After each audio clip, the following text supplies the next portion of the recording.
예, 오늘은 2021 그러니까 고등학교 2학년 학생을 대상으로 설명회를 하면서 2022 그러니까 고등학교 1학년 때 입시는 어떻게 달라질까 이런 부분에 대해서 오늘 설명회를 시작하도록 하겠습니다. 저에 대한 소개인데요. 제가 여러 가지 활동하는 것 중에서 지금 EBS에서 계열별 학종 대비 방법이라는 강의를 하고 있습니다. 그래서 이 강의는 지금 EBS I로 접속을 하신 다음에 수시 논술 탭에서 학생부 종합 전형으로 들어가면 계열별로 준비하는 방법에 대한 설명이 나옵니다. 인문계를 5개 계열로 나눴고요. 자연계를 또 5개 계열로 나눠서 모두 10개 계열, 그러니까 학생들이 자신이 원하는 그러한 계열, 학과는 어떻게 준비를 해야 될까, 이 부분이 설명이 되어 있습니다. 그래서 이런 강의를 듣는 것도 도움이 되겠다, 이런 점에서 말씀을 드립니다. 오늘 강의할 내용은요, 대입이 어떤 식으로 이루어지는지 이제 전반적인 설명을 먼저 드릴 것이거든요. 대입의 기본 계획을 말씀을 드릴 것이고요. 그 다음에 고등학교 2학년 2021 입시에 시행 계획이 발표되었기 때문에 2학년 학생을 대상으로 전형 일정이 어떻게 되어 있으며 우리가 원서를 접수하는 데 있어서 어떤 점을 유의해야 될까, 이 유의사항을 간단하게 설명을 해 드릴 것이고요. 입시가 크게 바뀌고 있잖아요. 입시가 바뀌는 가장 큰 틀이 지금 수학 능력 시험이거든요. 그래서 수능이 현재와 내년과 후년으로 가면서 어떤 변화를 가지고 있을까, 그래서 수능 시험에 대한 안내를 해 드릴 것이고요. 그렇다면 지금 고등학교 1학년 혹은 고등학교 2학년 입장에서 어떻게 준비하는 것이 효율적일까, 이 지원 전략에 대해서 말씀을 드리는 것으로 오늘 강의를 진행하도록 하겠습니다.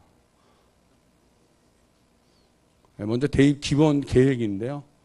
입시가 바뀐다고 하죠. 그래서 크게 바뀌고 있는데요. 현재 그 고등학교 교실을 보면 지금 1학년, 2학년, 3학년 이 학생들이 같이 수업을 하고 있는데 입시가 지금 다 다른 그런 학생들이 있습니다. 그래서 작년까지만 보더라도 고2, 고3 입시는 같고 고1만 달랐는데 올해는 지금 3개 학년이 다 다른 입시를 하고 있는 경우거든요. 그래서 3개 학년에 크게 달라지는 점은 뭘까라고 하는 부분인데요. 올해 고등학교 3학년 학생들은 이미 9월 6일부터 10일까지 원서 접수가 끝난 수시 원서 접수가 끝난 상태에 있고요. 이 학생들의 입시는 졸업한 지금 대학교 1학년 학생들의 입시와 크게 다르지 않습니다. 똑같은 틀로 간다. 다만 수능 시험에서의 변화는 좀 있을 것 같아요. 그러니까 작년 수능이 조금 어려웠던 수능이라면 올해 수능은 이제 11월 14일 날 보겠지만 작년에 대비해서는 조금 쉬운 수능으로 간다라고 하는 것입니다. 어렵다, 쉽다의 개념은 어떤 차이가 있을까? 가장 큰 차이는 절대평가를 실시하고 있는 영어거든요. 영어 과목에 있어서 재작년에 처음 절대평가가 되었는데 그때는 굉장히 쉽게 출제가 됐었습니다. 그래서 1등급이 10%가 넘었고 2등급이 30%가 넘는 그런 상황이었고요. 그것이 너무 쉽다 보니까 또 너무 물수능이다라는 비판을 받게 되었고요. 그래서 작년에는 조금 어렵게 내겠다. 그래서 6월 모평, 9월 모평에서 어렵게 낸다는 그런 메시지를 주고 있었고요. 학생들은 불안했죠. 어렵게 낸다고 하니까 얼마나 어려워질까. 뚜껑을 열었는데 1등급이 5.4%, 2등급이 약 19%, 20% 정도 되는 수능이 나오면서 재작년에 비해서 작년 수능이 어려웠던 거죠. 수능이 쉬우면 물수능의 비판을 받고 어려우면 불수능이라고 이야기를 하는데요. 작년 수능을 화산 불수능이라 부릅니다. 상당히 어려웠죠. 그래서 이런 어려움이 있으면 과연 어떤 결과가 나올까? 수시 모집에서 최저학력 기준이 설정된 대학에 문제가 있는 거죠.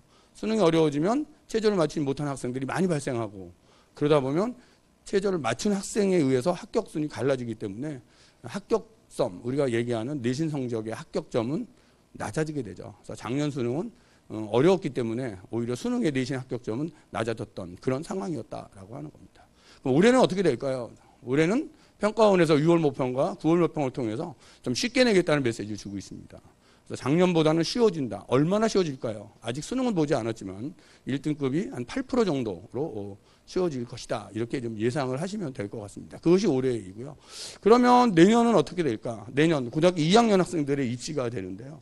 이 학생들이 사실은 입시의 틀로 보면 중간에 끼어있는 낀 세대 입시라고 보셔야 되죠. 왜냐하면 교육과정은 바뀌었죠. 2015 교육과정이 바뀌어서 선택형 교육과정으로 가고 있는데 수능은 전과 같이 가는 것입니다. 수능 같고 교육과정은 바뀌는 좀 맞지 않는 그런 입시를 고등학교 2학년 학생들이 지금 치르는 것이고요. 그러다 보니 2학년 학생들이 상당히 불안하고 있다. 불안에 떨고 있다. 이렇게 보시면 됩니다. 고등학교 1학년, 지금 고등학교 1학년은 이제 2022 대입 개편에 의해서 입시가 달라지는 해이죠. 크게 달라지고 있다라고 하는 것입니다. 그래서 입시가 여기서 달라지기 때문에 고등학교 1학년 학생들은 입시가 달라지긴 하지만 자기들이 입시를 한 번도 경험을 해보지 못했기 때문에 뭐가 달라지는지 모르는 거죠. 들어와서 학교에서 하는 수업이나 활동 열심히 하면서 따라가면 됩니다. 그러니까 이 학생들은 큰 문제가 없어요. 달라졌지만 경험하지 않았으니까. 문제는 고등학교 2학년 학생들한테 있는 거죠. 이 학생들의 마음속에는 불안감이 싹트게 되죠. 왜냐하면 재수하면 죽는다 이런 마음이 있는 겁니다. 그래서 입시가 항상 바뀌는 마지막 세대 학생들이 굉장히 힘들어하고 있다라고 하는 것입니다. 그래서 오늘 이 설명이 잘 오셨고요. 어떻게 달라지는지, 어떻게 변화되고 있는 그 입시를 어떻게 적응할 건지 그런 부분에 대해서 오늘 여러 가지 팁을 드리도록 하겠습니다. 대입 기본 계획은 이런 식으로 만들어지신다고 보시면 돼요. 중학교 3학년 때 정부의 대입 정책이 나옵니다. 지금 중학교 3학년 학생들은 11월 말에 발표되는 이 대입 정책을 보셔야 되고요. 고등학교 1학년 8월 말이 되면 대입 전형 기본 사항이라는 것이 발표됩니다. 이 기본 사항은 말 그대로 입시의 기본 틀을 발표하는 것입니다. 그러니까 수시 모집과 정시 모집이 있으면 수시에는 몇 개의 전형이 있고 전형 요소는 몇 가지를 사용할 수 있고 수능 최저는 어떻게 되고 이런 기본적인 사항을 발표하는 것입니다. 그래서 고등학교 1학년 학생들은 이미 8월 말에 발표된 기본 사항을 보시면 되고요. 그다음에 고등학교 2학년이 되면 2학년 4월 말에 시행 계획이라는 게 나옵니다. 이 시행 계획이 뭐냐고 하면 시행 계획은 대학에서 만드는 것인데요. 기본 사항이 발표됐기 때문에 이 기본 사항을 토대로 해서 대학이 자기 대학의 입시안을 만드는 것이죠. 예를 들어 수시 모집에 학생부 교과 전형이 있으면 교과 전형에서 무슨 과에 몇 명을 뽑고 교과 전형을 어떤 전형 요소는 어떻게 가져가고 종합 전형에서는 어떤 전형으로 가고 몇 명을 뽑고 과별로 모집 인원까지도 다 발표하는 게 시행 계획이죠. 그래서 시행 계획이 발표되면 입시는 다 발표가 됐다라고 보시면 됩니다. 그래서 현재 고등학교 2학년 학생들은 시행 계획이 발표됐기 때문에 입시가 다 발표된 것이죠. 그래서 주로 이러한 입시 설명회는 바로 이러한 시행 계획에 맞춰서 진행을 하게 된다라고 보시면 됩니다. 그래서 오늘의 설명회도 4월 말에 발표된 2021 대입개표 시행안에 따라서 입시 설명이 진행이 된다라고 보시면 되고요. 고등학교 3학년이 되면 이제 대입 요강이 나옵니다. 요강을 보면서 확인하시고 지원하시면 된다. 이렇게 보시면 될 것 같습니다. 이번에 기본 틀에 대해서 말씀을 드리는 것이고요. 그러면 현재 대입의 전형은 몇 가지가 있으면 어떻게 되어 있을까라고 하는 부분입니다. 현재 대입은 수시, 정시 이렇게 두 개의 큰 틀로 나눠져 있는 거죠. 대학이 만들 수 있는 전형의 개수가 수시에서는 4개 전형을, 정시에서는 2개 전형까지 만들 수 있는 것입니다. 학생들의 입장에서 보면 수시 모집에 6번의 원서를 쓰게 되어 있습니다. 그럼 이 6번의 원서를 어떤 전형으로 써야 될까? 이 부분이거든요.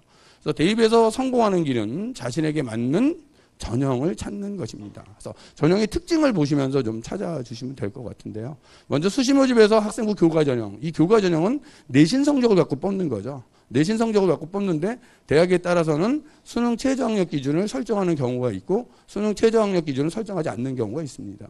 수능 최저학력 기준을 설정하면 합격선은 좀 낮아져요. 최저학력 기준이 없으면 합격선은 높아진다. 이렇게 이해를 하시면 됩니다. 그래서 대학이 수능 최저 없이 그냥 내신으로만 뽑는 대학이 있습니다. 대표적인 대학이 이제 서울의 한양대 같은 케이스이죠. 한양대는 내신만 갖고 뽑으니까 학생이 사실은 내신 관리를 잘하면 되는 거죠.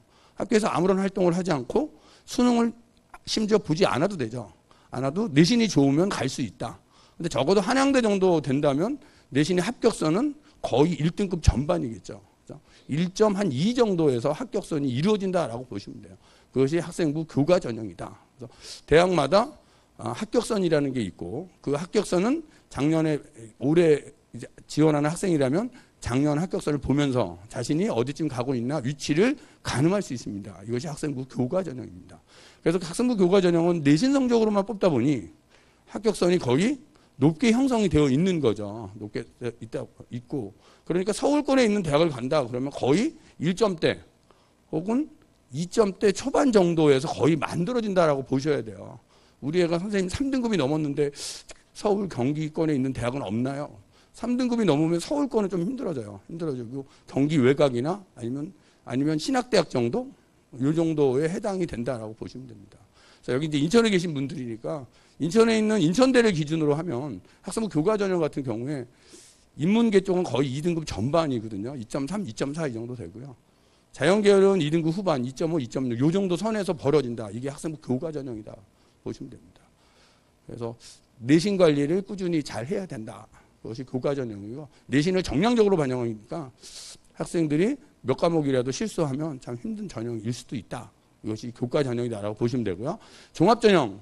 이 종합전형은 역시 내신을 반영하는데 교과 전형의 내신 반영 방법하고 반영 방법이 좀 다른 거죠. 그러니까 교과 전형은 내신을 전 과목을 다 반영하게 되겠죠. 그러니까 인문계는 국영수사, 자연계는 국영수 과외 과목을 산출해서 내신 성적을 산출하는 것이라면, 종합전형은 전 과목을 반영하긴 하지만 자신이 지원하려는 지원 모집 단위와 관계된 그러한 과목에 좀 가중치를 주는 그런 방식이다라고 보시면 돼요. 예를 들어서 인문계열을 갈래요 그러면 국어 영어를 좀 잘하는 애가 유리하고, 사회계열이라면 국어 사회를 좀 잘하는 아이가 유리하고, 상경계열이라면 영어 수학을 좀 잘하는 아이가 유리하고, 공대나 이공대 자연계 쪽이라면 수학 과학을 잘하는 아이가 유리하겠죠. 그런 부분이 바로 종합전형이다. 근데 여기는 내신만 반영하는 것이 아니라 활동을 보게 되는 거거든요. 활동. 그래서 서류평가를 가지고 아이를 선발하게 된다. 여기서 서류평가라고 하는 것은 학교생활기록부죠. 학교생활기록부. 그래서 학교생활기록부에 있는 기록이 중요한 것입니다. 기록 중에서 가장 뭐가 중요할까요? 그러면 학생이 학교에서 가장 많이 활동하는 게 중요하다라고 생각하시면 돼요. 학생이 학교에서 가장 많이 활동하는 게 뭘까요? 학생이 학교에 왔어요. 가장 많이 하는 게 뭐죠? 수업이죠. 그렇죠? 수업입니다. 그래서 수업 시간에 기록이 중요하죠. 수업 시간에 기록입니다. 그래서 요즘에 이 수업은, 예전에 이제 어머님이나 아버님이 학교 다니실 때는 주로 선생님의 강의식 수업이 많았는데, 최근에는 이제 강의식 수업보다는 뭐 발표나 토론 같은 것도 많이 시킵니다. 수업 시간에. 그러면서 선생님은 학생을 관찰하는 거죠. 그래서 학생이 발표한 내용, 뭐 토론한 내용, 이런 부분을 생기부에, 생활기록부에 기록을 해주는 것이다라고 보시면 됩니다. 그러면 이러한 내용이 좋으려면 학생이 수업 시간에 적극적으로 참여를 해야 되는 거죠. 선생님이 발표를 시키면 발표도 잘하고, 과제를 내주면 과제도 잘하고, 이런 것이 좋을수록 생활기록부는 좋게 형성이 된다라고 보시면 됩니다. 그런 식이에요. 그것이 이 학생부 종합전형이다라고 보시면 되고요. 그래서 학생부 종합전형은 수능 최저 등급이 설정되어 있는 경우도 있지만 대부분 설정되어 있지는 않다라고 보시면 되고요. 그러다 보니 내신의 합격선은 교과전형보다는 종합전형이 조금 떨어지게 돼 있죠. 교과전형이 합격선이 더 높아지는 그런 구조다라고 보시면 됩니다. 그리고 논술전형인데요. 논술전형은 그냥 논술이라는 시험을 보는 거죠. 이건 시험을 보는 전형입니다. 그래서 내신의 영향력은 거의 없거나 크지 않다라고 보시면 됩니다. 그러니까 논술 시험을 잘 보면 되는 거죠. 그래서 인문계는 언어 논술이고요. 자연계는 수리, 가학, 논술이다. 그래서 언어 논술의 경우 지문을 주면 주어진 지문을 해석하고 지문의 공통점을 찾아서 기록하고 자기 생각을 나타내고, 이런 것이 이제 논술 시험이고요. 자연계 논술은 수학이나 과학의 문제를 푸는 것이다라고 이해를 하시면 됩니다. 그래서 내신이 좀 낮아도, 내신이 5, 6등급을 하더라도 논술을 잘 보면, 시험을 잘 보면 합격할 수 있다. 이렇게 보시면 돼요. 뭐 연세대 같은 경우 논술 100으로 뽑거든요. 논술 100으로 뽑으니까 수능도 필요 없고 내신도 필요 없고 논술만 잘하면 붙는 거죠. 그것이 논술 전형이다라고 보시면 됩니다. 그러니까 내신이 낮아도 시험을 잘 보면 합격할 수 있다. 다만 내신이 낮은 학생이 논술을 잘 보기에는 조금 어려운 구조다. 이렇게 좀 이해를 해 주시면 될 것 같고요. 그 다음에 실기 전형인데요. 실기 전형은 주로 예체능 학생들로 보시면 돼요. 음악, 미술, 체육, 연기 이런 계통의 학생들이 실기 전형으로 간다. 일반 학생들도 뭐 실기 전형이 있긴 있습니다만은 좀 많이 줄어드는 추세다라는 것으로 이해를 하시면 돼요. 그러면 수시 모집에서 우리가 원서를 쓴다면 어떤 전형이냐면 논술, 교과, 종합 셋 중에 하나인데, 논술을 준비하는 학생들은 많지 않고요. 대부분의 학생들이 교과와 종합을 준비하게 됩니다. 그리고 인천광역시 같은 경우 보면 종합전형의 합격률이 타시도에 비해서 월등히 높은데 여기가요. 월등히 높고, 그 이유는 이제 교육시험을 비롯해서 학교에서 여러 가지 활동들을 상당히 많이 해주고 있고, 선생님들이 생활기록부 기록 작성에 대해서 상당히 고민하고 있다라고 하는 부분입니다. 그래서 여기 계신 분들은 이제 인천에 있는 학교를 다니시니까 그런 부분은 학생부 종합전형에 대해서는 상당히 좀 혜택이 있는 바로 이곳에 우리가 살고 있다라고 이해를 하시면 될 것 같아요. 그리고 정시 모집인데요. 정시 모집은 그냥 수능으로 가는 거죠. 수능 시험으로 간다라고 보시면 돼요. 내신 8등급도 수능 잘 보면 서울대 간다 이렇게 이해하시면 돼요. 내신 8등급 아이도 수능 다 맞추면 서울대 갑니다. 그렇죠? 근데 내신 8등급이 수능을 다 맞춰? 쉽지 않은 얘기죠. 이건 쉽지 않은 얘기죠. 그렇게 이해를 하시면 되고요. 그래서 수시에서는 6번의 지원 기회가 있는 거고요. 정시에서는 군별 하나씩 3번의 지원 기회가 있습니다. 다만 수시에 합격하면 정시는 지원할 수 없다. 이 부분을 잘 이해하시면서 수시 원서를 지원하셔야 됩니다.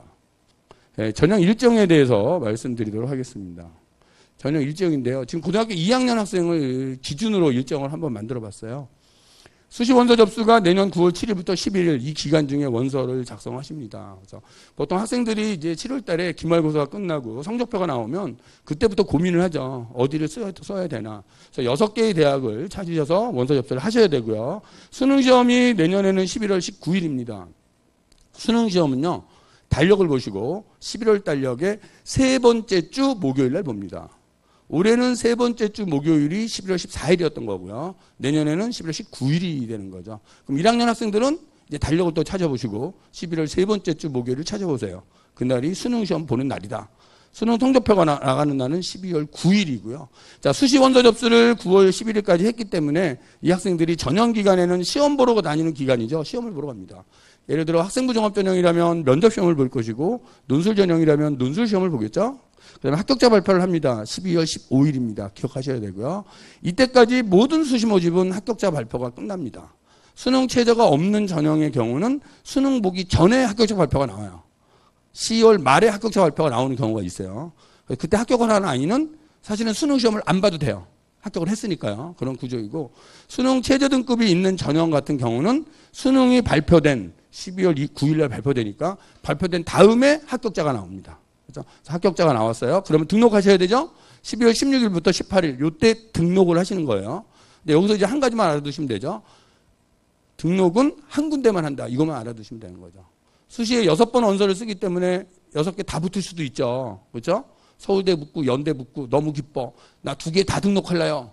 자, 2개 다 등록해요. 그럼 어떻게 될까요? 이중 등록 금지에 의하여 불합격 처리가 됩니다.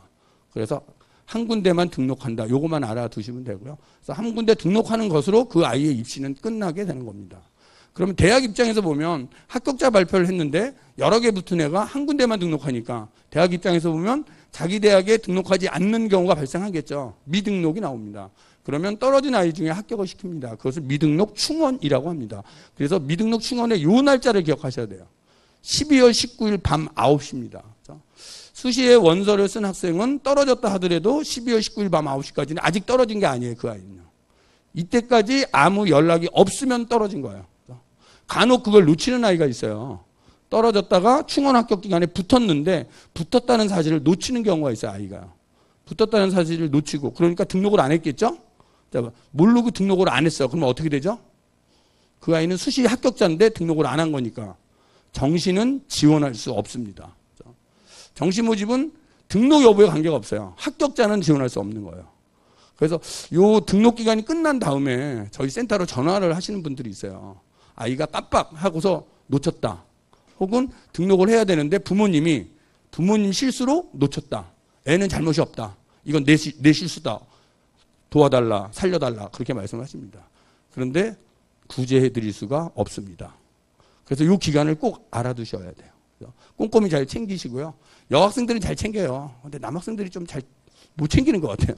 자신의 발표 날짜를 모르는 경우가 있어요. 그래서 이때를 꼭 기억하시면 좋겠다라는 말씀을 드리고요. 또 이 기간에 어떤 경우가 발생하냐면 수시 모집에 떨어졌는데 수능 잘 본 애가 나타나요. 수시 모집 떨어졌는데 수능을 다 맞췄어. 얘는 떨어진 게 다행인 거죠. 왜냐하면 정시 모집에 수능을 다 맞췄다면 서울대를 갈 수 있잖아요. 그렇죠? 그래서 그 아이는 이 기간에 연락이 올까봐 불안한 거예요. 연락이 안 와야 되잖아요. 그죠? 그래서 조마조마한 마음으로 이 기간을 기다리고 있는데 마지막 날 9시에 핸드폰이 울려.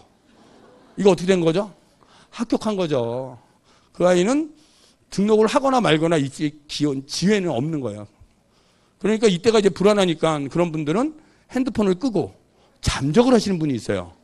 연락 안 받으려고. 그죠? 자, 핸드폰을 끄고 잠적을 했어. 어떻게 될까요? 대학은 전화를 했다는 근거만 남기는 거죠. 근거만. 아니면 웹상에 띄웁니다. 그러면 합격자가 됩니다.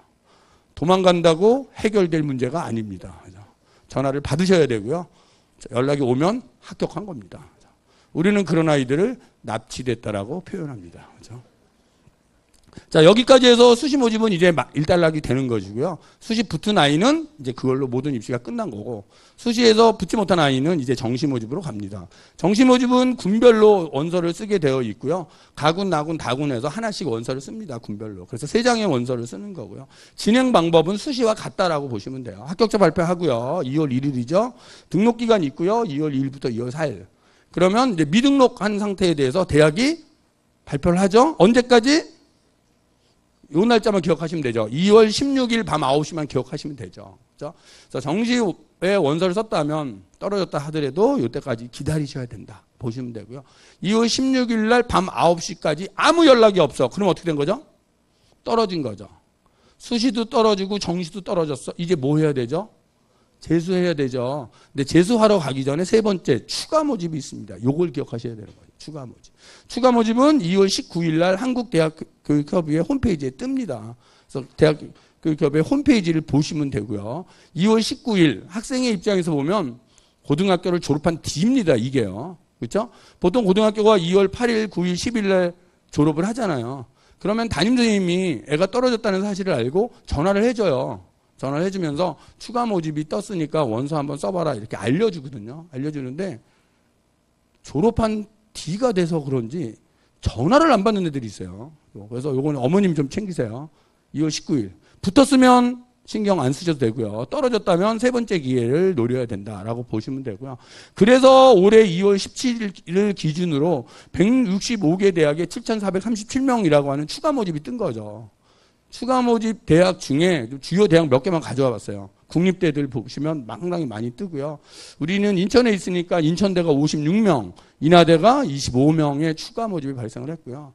추가 모집의 합격선을 보면 떨어진 아이들의 리그잖아요. 그래서 합격선이 좀 낮아요. 이 부분은. 그래서 붙은 애는 기회가 없는 거예요. 수시 모집에 합격하면 지원 기회 없고요. 정시 합격하고 등록하면 기회가 없습니다. 떨어지면 지원할 수 있어요. 그래서 붙은 학생들은 이제 관심을 안 가지셔도 되지만 떨어졌다면 좀 관심을 가져달라 이 말씀을 드리고 싶고요. 또 한 가지는 수시는 6번, 정시는 3번 원서를 쓰지만 추가 모집은 지원 횟수 제한이 없습니다. 그러면 어떤 학생이 선생님 저는 165개 대학에 다 쓸래요. 다 쓰셔도 돼요.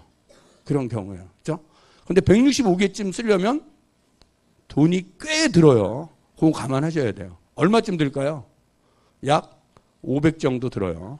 그러니까 다 지원하시는 문제는 아니고요.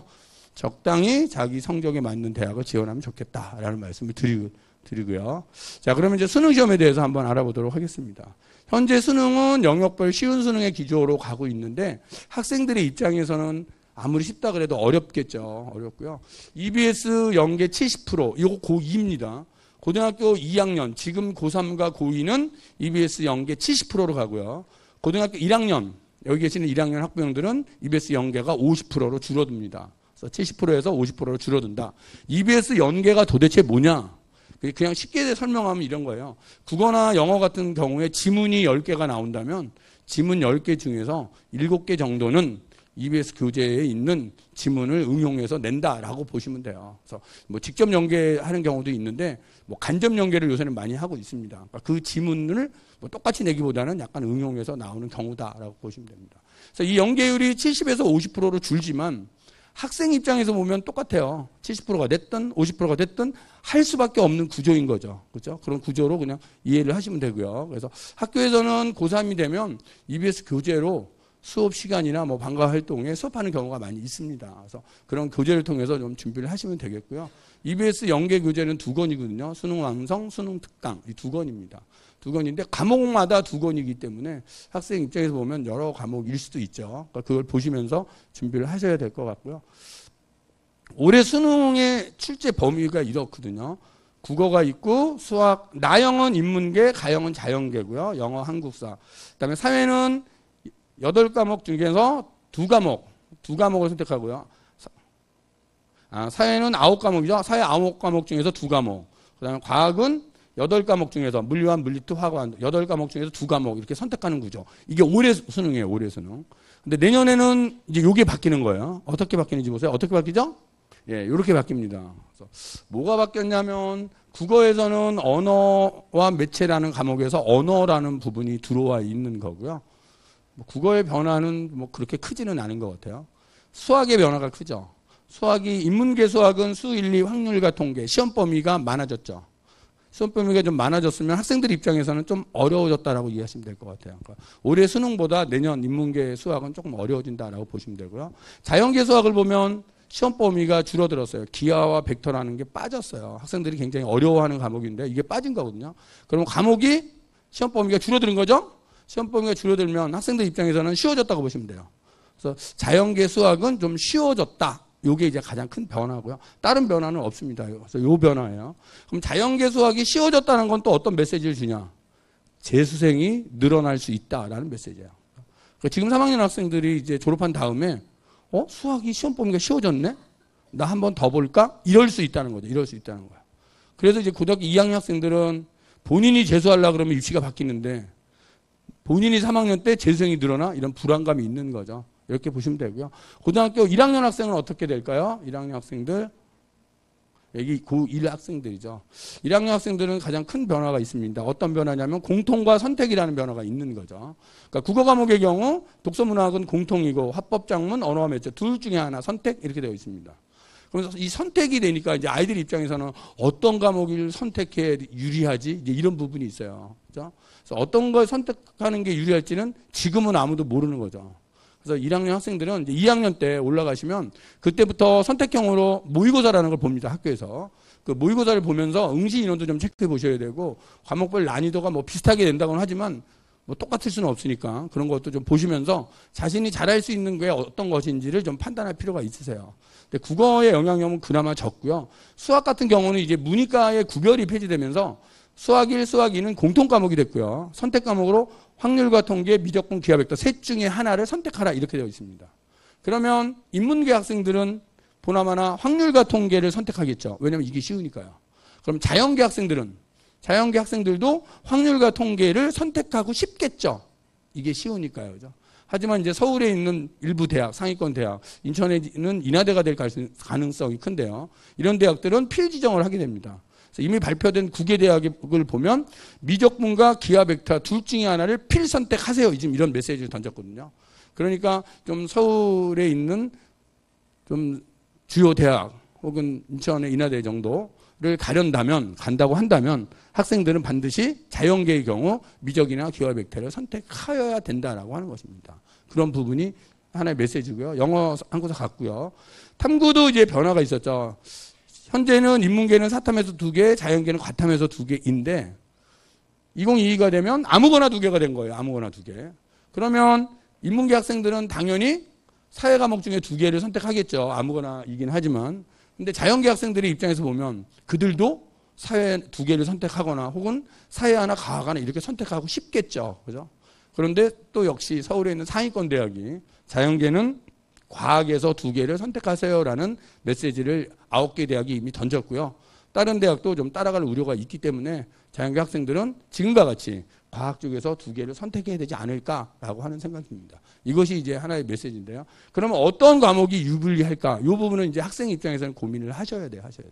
똑같이 보는 과목은 상관이 없는데요. 선택해서 보는 과목은 과목 선택도 사실은 중요해요. 수능이라는 시험이 나 혼자 성적이 잘 나온다고 점수가 높아지는 그런 시험은 아니에요. 내가 어느 집단에 속해 있느냐가 상당히 중요해요. 공부 잘하는 집단에 내가 속해 있으면 내가 등을 대주고 있는 거고요. 공부를 좀 못하는 집단에 내가 속해 있다면 그들이 나를 위해 등을 대주는 그런 게임입니다. 그래서 선택 과목은 상당히 중요한 부분이다라는 말씀을 드리고 싶고요.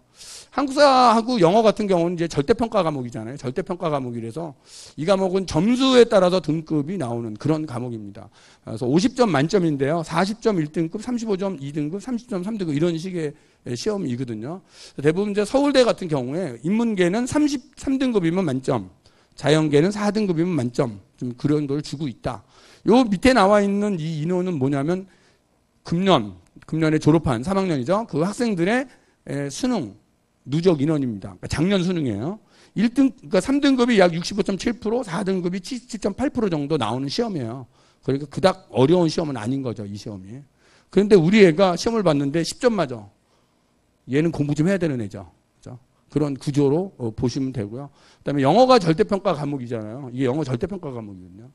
영어 절대평가인데 이게 이제 누적 인원이에요.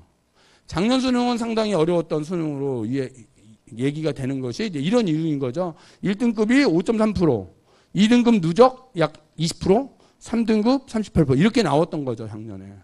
그래서 올해는 그러면 어떻게 될까요? 올해는 1등급이 한 8%쯤 나올 것 같고요. 2등급이 약 25%쯤 나온다고 보시면 되고요. 3등급 한 45% 정도? 나머지는 비슷하게 나온다고 보시면 돼요. 그래서 올해 나오는 거 누적 인원을 보시고 지금 2학년 학생들은 그런 식으로 내년에도 똑같이 갈 가능성이 있다로 이해를 하시면 돼요. 그래서 영어를 좀 잘 맞춰 주셔야 될 것 같고요. 탐구 과목은 이제 고등학교 2학년, 1학년 학생들이 선택 과목이란 말이에요. 이건 선택 과목이기 때문에 응시 인원이 중요한 거죠. 몇 명이 시험 봤을까. 요거는 이제 2019를 기준으로 보면 학생들이 선택을 많이 하는 과목이 사회에서는 생활과 윤리더라. 이게 숫자가 누적 인원이에요. 16만 3천. 이건 작년, 이건 재작년이에요. 두 번째로 많이 보는 과목이 사회문화 14만 9천 정도 봤고요. 세 번째로 많이 보는 과목이 한국지리 6만 7천. 그래서 학생들은 요 세 과목을 많이 보더라라고 하는 겁니다. 그래서 학교의 이제 교육과정을 보시면서 어떤 과목을 선택해야 되냐면 학교에서 배운 과목 중에서 자기가 잘하는 과목을 선택하셔야 돼요. 그게 맞는 것 같고요. 그래서 저는 이제 제가 근무하는 학교에서 어떤 과목을 많이 보는지 한번 찾아봤어요. 찾아봤더니 제가 근무하는 학교에서도 생활과 윤리를 많이 보더라. 그래서 생활과 윤리는 2학년 때 개설된 과목이거든요. 그 학생들이 2학년 때 배운 걸 3학년 때 복습하는 과정으로 가는 것 같아요. 그리고 제가 근무하는 학교에서는 두 번째 많이 응시하는 게 동아시아예요. 세 번째가 사회문화고요. 그래서 그 이유를 봤더니 동아시아와 사회문화가 3학년 개설 과목이에요. 그 학생들이 수능 준비와 내신 준비를 같이 한다. 이런 구조거든요. 그러니까 교육과정을 보시면서 자기가 좀 잘 나올 수 있는 과목, 그리고 3학년 때 과목을 선택하는 아이들은 내신 수능을 같이 공부하기 위한 것이거든요. 다른 과목을 선택하면 내신 따로 수능 따로라고 하는 좀 힘든 구조가 있기 때문에 그런 구조로 간다. 그래서 어떤 과목을 선택을 하든 뭐 내신 따로 수능 따로이든 같이 가든 자기가 잘하는 걸 선택해야 된다. 이게 주는 메시지다라고 보시면 돼요. 그래서 이제 제가 근무하는 학교에서 쭉 살펴보다가 이상한 상황을 하나 발견했어요.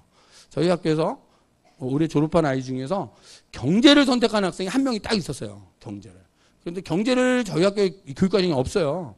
근데 교육과정에도 없는 경제를 얘는 왜 선택했을까라는 거죠. 그러면 경제에 상당히 관심이 있는 학생이잖아요. 학생이고 학교에서는 배우지 않았지만 혼자서 공부해서 자기는 수능 시험을 본 거예요. 그래서 혼자 공부해서 수능 시험을 본다면 굉장히 어렵게 공부했구나. 이렇게 판단을 한 거죠. 그래서 그 아이는 그럼 몇 등급을 받았을까? 이게 궁금했어요.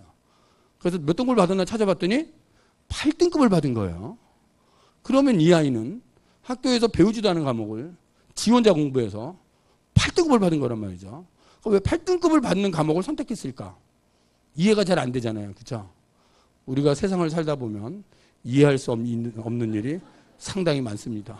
그런 것 중에 하나인 것 같아요. 그래서 제가 이 말씀을 드리는 이유는 수능이라고 하는 과목은 깡으로 선택하는 게 아니다. 이 말씀을 드리고 싶은 거죠. 깡으로 선택하지 말고 학교에서 배운 과목 혹은 자신이 잘하는 거 선택해달라. 이런 이야기입니다. 자연계의 경우는 지금 지구과학하고 생명과학을 아이들이 많이 선택을 해요. 지구과학 16만 4천, 생명과학 15만 천 주로 많이 선택을 하더라라고 보시면 되고요. 또 기계나 로봇 이런 물리 이쪽으로 가는 아이는 물리를 선택합니다. 5만 8천, 또 화학 8만 7천. 이 중에 두 과목 선택하시면 되고요. 서울대를 가는 학생은 두 과목 중에 하나는 선택하셔야 되죠. 서울대. 근데 서울대를 안 가면 선택하지 않아도 되는 거죠. 선택하지 않아도 된다는 점을 잘 보시고요. 선택하시면 되고. 어떤 아이가 선생님, 저는 물리2가 너무 재미있어요. 그래서 이 물리2를 선택하고 싶어요. 이 말을 뒤집으면 선생님, 저는 서울대 가는 아이한테 등을 대주고 싶어요. 이거 똑같은 얘기예요. 그래서 함부로 선택하지 말라는 거죠. 선택하지 말고 본인이 잘하면 선택하라라는 것을 말씀해 드리고 싶은 거고요. 그다음에 제외국어 한문인데요. 이게 지금 고2까지만 좀 해당이 되는 상황입니다. 그래서 자연계 학생들은 좀 신경을 쓰지 않으셔도 될 것 같고요. 인문계 학생 중에 서울대 가는 애는 반드시 보셔야 되고요. 서울대를 가지 않는다 하더라도 서울 주요 상위권 대학을 가는 애라면 좀 관심을 가지셔야 되죠. 응시 인원이거든요. 독일어, 프랑스, 스페인어 한 1200, 1300명 정도 시험을 봅니다. 중국어 3800, 일본어 6000. 요건 이제 학교에서 많이, 일반고에서 많이 선택하는 것이고요. 이런 과목들은 이제 외고에서 많이 선택하는 과목인 것 같아요. 근데 특이한 사항은 아랍어인 거죠. 47,000 정도가 응시를 한 거죠, 지금. 이거 작년 겁니다. 올해 거는 이제 수능이 끝나봐야 정확한 응시 인원을 알 수 있을 것 같고요. 그럼 왜 아이들은 아랍어를 선택했을까? 그럼 전국에 아랍어를 가르치는 학교는 몇 학교나 될까? 아랍어를 가르치는 학교는 3개입니다. 전부 다 외고입니다. 뭐 충남외고, 울산외고 외고들이거든요. 그렇다면 아랍어를 배운 아이는 200명도 안 되는 거죠. 그런데 응시 인원은 47,000이죠. 왜 그랬지? 궁금하잖아요. 그죠? 근데 아이들도 모든 사항을 알고 있는 거죠. 너도 안 배우고 나도 안 배우고 우리 가서 찍자? 이게 찍으러 온 애들이죠. 그죠? 찍으러 오는 시험. 그래서 왜 찍는 시험이 성행할까? 다른 과목들의 1등급 구분선을 보면 원점수 50점 만점에 47점 혹은 46점 정도에서 1등급 구분선이 만들어집니다. 근데 아랍어는 1등급 구분선이 24점이거든요. 2등급 17점, 3등급 14점, 4등급 10점이에요. 그러면 아이가 시험 보러 가고 4문제 딱 찍으면 4등급 나오는 그런 구조입니다. 그죠? 그럼 4등 과목을 3년 내내 공부해갖고 4등급 받는 애가 아랍어 시험 보러 가서 4문제 찍으면 되는 거거든요. 그래서 이게 지금 찍는 문제로 수능이 엉켜 있다라고 보시면 됩니다. 그래서 제가 이제 수능 개선위원회에서 활동할 때는 이걸 빼자. 이거 말이 안 된다. 찍는 수능이 말이 되느냐. 이거죠. 근데 이걸 뺄 수가 없대요. 외교 문제가 걸린다고 합니다. 그래서 어쩔 수 없이 갔는데 2022부터는 이게 절대평가로 바뀌는 거죠. 그래서 2021까지는 할 수 없이 있는 과목이기는 하다라는 부분을 말씀드리고 싶은 것이고요. 그런데 이런 대학이죠. 이런 대학이 제2외국어를 사탐 한 과목으로 대체를 해주는 대학이죠. 대체를. 그러니까 학생 입장에서는 사탐 2과목 시험을 보고 제2외국어까지 시험을 봤다가 제2외국어가 잘 나오면 사탐 한 과목으로 대체를 하면 되고 안 나오면 버리면 되고 뭐 이런 상황인 것 같아요. 아이들 입장에서는. 그래서 제2외국어 한문을 대체해주는 이런 대학이 있다. 요게 2021, 고2까지로 알아두시면 되고요. 고1부터는 절대평가로 바뀌기 때문에 뭐 찍어서 나오는 수능은 존재하지 않는다라는 것으로 이해를 하시면 될 것 같고요. 수능 응시 인원이죠. 응시 인원인데 올해 수능은 이제 수능이 끝나봐야 알 것 같고요. 작년도 통계를 보면 53만 명 정도가 수능을 응시하는 거예요. 53만 명. 그랬을 때 재학생은 약 39만 9천, 40만 정도 되죠. 이때 고등학교 3학년의 총 숫자는 작년에 58만 명이었어요. 근데 그 중에서 수능 응시 인원은 한 40만쯤 된다고 보시면 되고요. 재수생이 한 13만 명 정도 봅니다. 이런 구조예요. 그래서 이제 고등학교 1학년, 2학년 때 모의고사를 보다가 이제 고3이 되면요. 고3이 되면 3월, 6월, 9월 이렇게 모의고사를 보게 되는데 3, 4월 모의고사에 비해서 6월 모의고사를 보면 아이들의 성적이 좀 떨어지는 경우가 있어요. 왜냐하면 6월 모의고사에서 졸업생이 들어옵니다. 작년에 6만 6천. 9월에서 7만 6천. 실제 수능에서는 13만 명이 오거든요. 그래서 보통 아이들이 수시에 원서 접수를 할 때 6월 모의고사 성적을 기준으로 원서 접수를 하는 경향이 있어요. 그런데 실제 수능에서는 숨어있는 6만 명이 나타난다. 이 점을 잘 보셔야 돼요. 이 6만 명 중에서 한 3만 정도가 공부 잘하는 애들이 나타나요. 그렇죠? 그런 아이고요. 직업당구는 특성화고 아이들이거든요. 특성화고가 6월 달에 한 10,000명, 9월 달에 9,500, 실제 수능에서는 5,000명으로 인원이 줄거든요. 그렇죠? 그러면 이 특성화고 아이들은 왜 수능을 보지 않았을까요? 5,000명이 사라졌잖아요. 그죠? 이 학생들이 3월, 4월 달에는 대학 가고자 하는 의지가 강한 거죠. 그래서 7, 8월 지나면서 나는 대학 갈 팔자가 아닌가 봐. 꼬리를 내리는 거예요. 그렇죠? 그러면 이제 학생 입장에서 보면 6월 모의고사하고 실제 수능을 비교하면 뭔가 내 밑에서 바닥을 깔아줘야 될 5,000명이 사라져 버리는 거고요. 내 위로 적어도 3만 명이 나타나는 거예요. 그러면 아이의 성적은 어떻게 되죠? 떨어지죠. 그래서 모의고사 대비 수능은 떨어진다. 이 점을 조금 이해를 하시면 돼요. 그래서 수능이 끝난 다음에 이제 어머니들 만나보면 우리 애가요. 모의고사는 참 잘 봤는데요. 수능날 실수를 했어요. 이런 말씀 하시는 분들이 있어요. 들어보셨나요? 그렇죠? 수능 보기 전날 뭘 잘못 먹어서 체해서 못 봤어요. 수능 보기 전날 이불을 걷어차고 자서 감기 걸려 못 봤어요. 이런 말씀을 하시거든요. 어머님들은 실수라고 우기지만 실수가 아니라 실력인 거죠. 숨어있는 3만 명 때문에 그런 일이 벌어진다라고 보시면 되고요. 그럼 어떤 애들이 떨어질까요? 어떤 애들이 떨어질까요? 1, 2등급 하는 애들은 사실은 잘 안 떨어져요.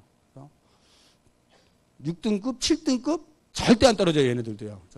8등급 떨어질 게 없어요. 그죠? 그럼 어떤 애가 떨어지죠? 3등급, 4등급 하는 애가 떨어지는 거죠. 3등급 23%, 4등급 40%. 거기에 많은 인원이 있는데 걔네들이 떨어지는 거죠. 그래서 우리 아이가 모의고사를 보는데 3, 4등급 한다면 이거 실제 수능에서는 조금 떨어질 수도 있다라고 보시고 준비를 하셔야 될 것 같아요. 원서를 쓰실 때. 자, 그러면 이제 수능까지 제가 말씀을 드렸는데요. 어떻게 지원을 해야 될까요? 지원 전략은 어떻게 짜야 될까요? 이 부분을 말씀드리도록 하겠습니다. 자, 수시 모집과 정시 모집의 인원을 먼저 보셔야 돼요. 올해하고 내년을 비교하면 비율은 조금 줄었어요. 수시가 70.3에서 77%로 약 0.3% 좀 줄었다라고 보시면 되고요. 정시 모집도 조금 늘은 거죠. 전반적으로는 3%. 그럼 수정시의 비율을 보면 아직도 수시 인원이 77, 정시 23. 보통 7대3 정도로 수시가 많다라고 하는 부분이고요. 두 번째는 학생부 종합전형이죠. 학생부 종합전형의 비율을 보면 늘었죠, 이건. 8만 오히려 늘었죠. 늘었다. 그래서 이제 수시 모집 인원이 많고 또 학종이 수시에서 차지하는 비율이 크다라는 겁니다. 그래서 저희 이 인천교육청에서는 수시와 학종에 많이 올인을 하고 있다라고 보시면 되고요. 그렇다고 누구나 수시가 유리한 건 아니에요. 수능 잘 나오는 애들이 있어요. 내신 성적은 3, 4등급인데 수능은 거의 1등급 하는 애들, 그런 애들이 있어요. 그런 애들은 정시형이에요, 정시형. 그래서 입시는 자기에게 맞는 전형을 찾는 게 가장 중요합니다. 그래서 애가 내신은 3, 4등급인데 수능이 아주 잘 나오는 아이라면 걔는 정시까지 갈 수 있도록 분위기를 만들어줘야 돼요. 만들어줘야지. 어머님이나 아버님이 불안해요. 어머님이 불안해. 옆집 애가 수시 모집에서 연대 지원하고 고대 지원하고 막 그러면 엄마가 불안해져요. 왜냐면 걔가 꼭 붙을 것 같거든요. 그래서 우리 애를 하는 거야. 야, 넌 옆집 애가 연대 쓴다는데 너도 한번 써봐야지. 이런 식인 거예요.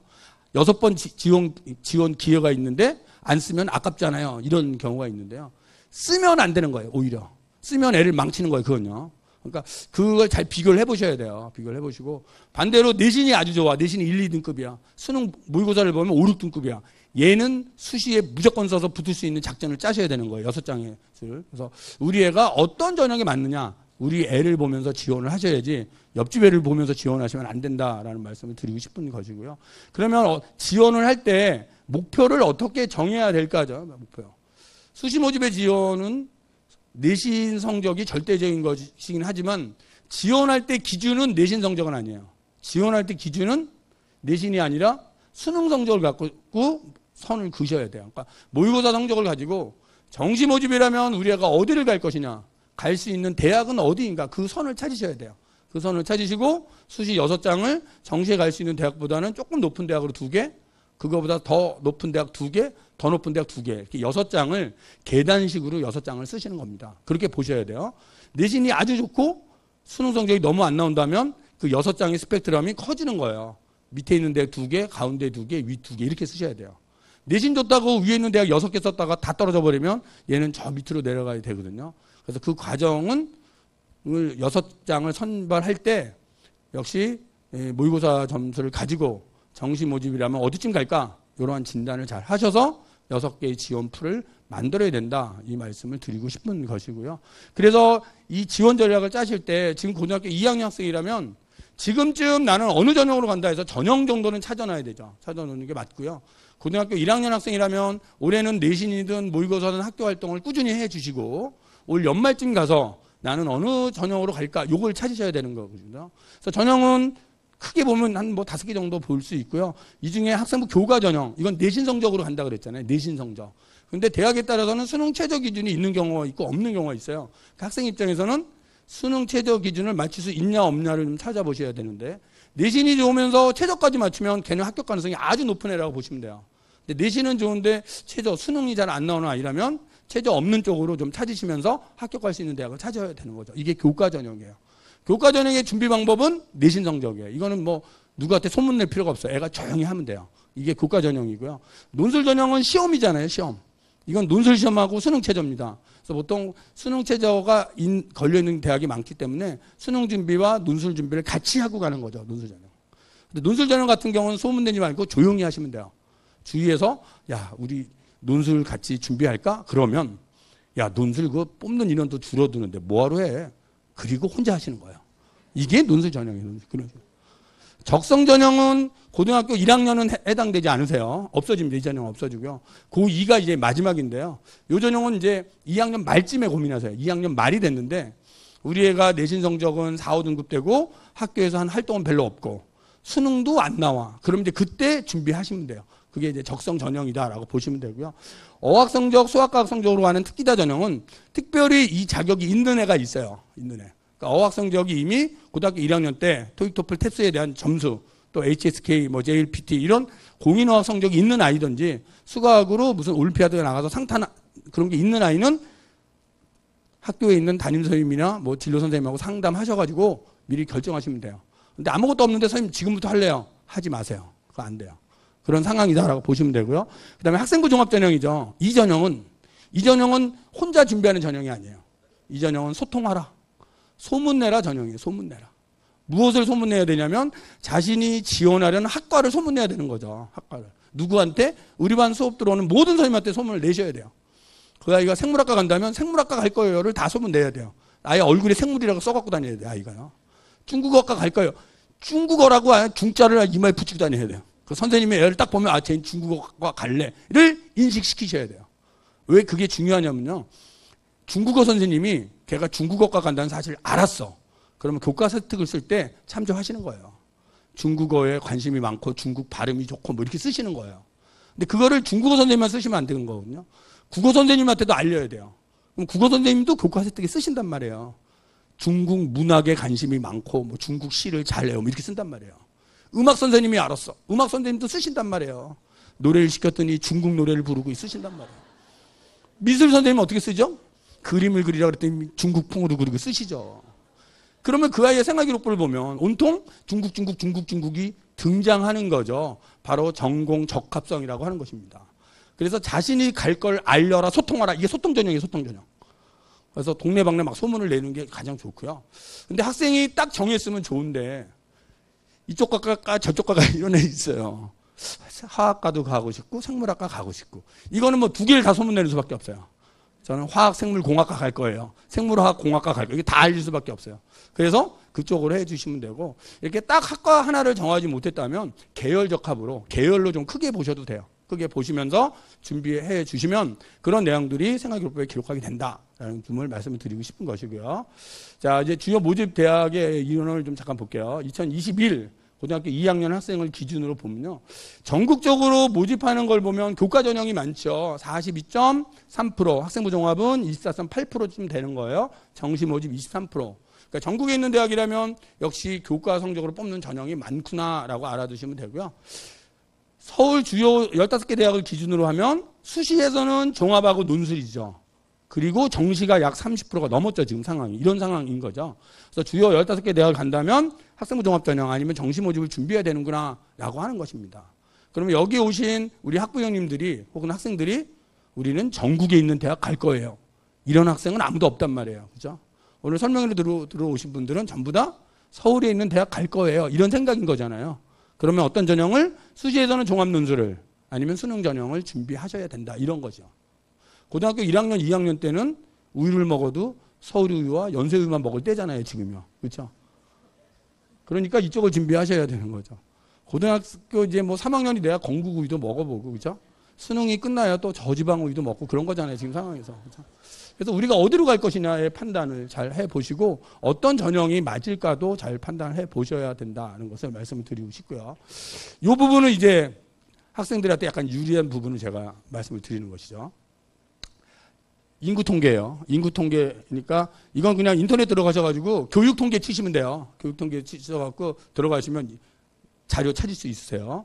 지금 올해를 기준으로 한 거예요. 기준은 올해 기준으로 지금 올해 졸업한 작년 고3이죠. 57만 명이었어요. 지금 고3이 51만 명. 얼마가 줄었죠? 6만이 줄었죠. 학생 수가 줄은 거예요. 근데 뭐 수험생은 아니에요. 수험생. 그러니까 특성화고나 대학 안 가는 아이들도 있어요. 수험생을 보면 약 4만 5천 정도가 줄었어요. 모의고사를 가지고 추적하면. 자, 고2가 되면 또 줄죠? 또 줄어요. 지금 여기서 여기까지 11만 명이 주는 거죠. 자, 인원수가 줄면 대학의 합격선은 올라갈까요? 떨어질까요? 학생이 줄어. 그러면 대학의 합격선은 떨어지죠. 떨어집니다. 학생 수가 주는 것만 봐도 내신 성적도 줄어들게 돼 있어요. 학생 수가 줄면. 내신 성적은 총원이 중요하죠. 총원의 4%가 1등급인 거예요. 근데 총원이 줄면 4%도 줄죠. 그래서 내신 성적 자체도 지금 줄고 있고 대학의 합격선도 줄어들고 있다라는 걸 보시면 돼요. 보시면 되고. 그래서 올해의 합격선을 이제 고3이 됐을 때 내년에 생각하실 때 올해하고 작년을 비교해서 얼마나 많이 대학별로 합격선이 떨어졌을까. 그 떨어진 만큼 또 떨어진다라고 보시면 돼요. 고등학교 2학년 학생 입장에서 보시면요. 왜냐하면 인구가 줄기 때문이에요. 보시고 고등학교 1학년은 고2하고 오히려 늘었어요. 10,000명이 늘었죠. 그래서 왜 늘었을까 줄어가는 추세에 이 아이들이 월드컵 베이비입니다. 2003년생. 이때 좀 10,000명 정도가 늘었다고 보시면 되고요. 그리고 중3이 되면 다시 원위치가 돼요. 45만으로. 중2가 되면 41만 명. 지금보다도 10만이 주는 이런 구조인 거죠. 그래서 동생분이 중2가 있다면 이 아이는 대학 갈 때 더 쉬워지겠죠.